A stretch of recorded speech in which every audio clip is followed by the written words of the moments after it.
Subject Geography, Standard 9, Lesson number 3, Exogenetic Processes. Part 1. Students, in this lesson we already learned about the mechanical weathering. Second process we will see the chemical weathering, and third process is the biological weathering. Let us see. First activity, take a glass of water, put a piece of chalk in it. On the next day, observe what has happened to it and observe and answer the following question. See students, we have one glass of water and we put the pieces of the chalk inside it. We can see the next day the color of the water will change and the chalks are start to melt. Okay. Now see student, the second activity, wrap few iron nails in a wet cloth. Open the cloth after 2 days. Observe what happens and answer the following question. Are there any stains on the cloth? We can see there are stains on the clothes. Which color are they? The stains are in a reddish color. Okay.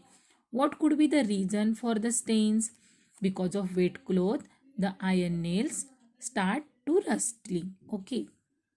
That means because of the water, the chemical process is start here. See student, water plays an important role in chemical weathering. Okay, water plays an important role in chemical weathering. Rock is a mixture of many minerals. Water is a universal solvent.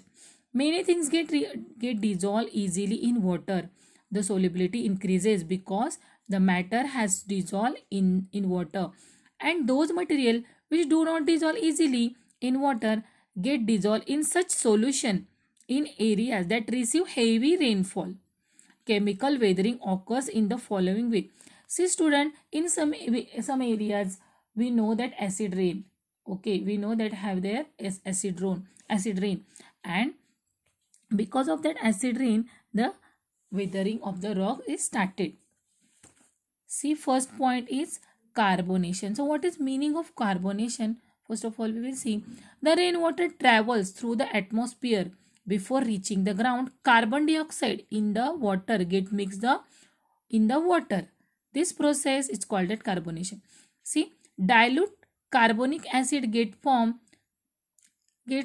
Material like limestone get easily dissolved in such acids. See, which is that acid? That acid is the carbonic acid. And how the carbonic acid is formed? By the combination of water and carbon dioxide, the carbonic acid is formed. See, H2O plus CO2 is H2CO3. The formula of carbonic acid is H2CO3. Now the second point of the chemical weathering is a solution. So what type of solution is this? This is the solution of water and alkali. Okay. See, some mineral in the rock get dissolved in water. Limestone is formed due to chemical precipitation between water and alkali. Okay, here the limestone is formed because of the combination of water and alkali. At Vadgaon, Daira in Ahmednagar district, limestone gets precipitated chemically, that is undergo chemical weathering again. Similarly, because of the solution, alkalis in the rocks dissolve and make them brittle. Brittle means that can break into small pieces. Okay, and thus the limestone is formed. Third point is the oxidation. So same procedure is like this oxidation process. This process occurs in the rock which have iron present in them. The iron in the rock comes contact with water and chemical reaction takes place between the iron and oxygen. Hence a reddish color layer form on the rocks. This is called the rust. When you kept nail in the wet cloth, you must have noticed a similar process occur in the rocks in areas with high rainfall. That means the rock reacts with water and oxidized. There are many more processes involved in chemical weathering beside the one mentioned above.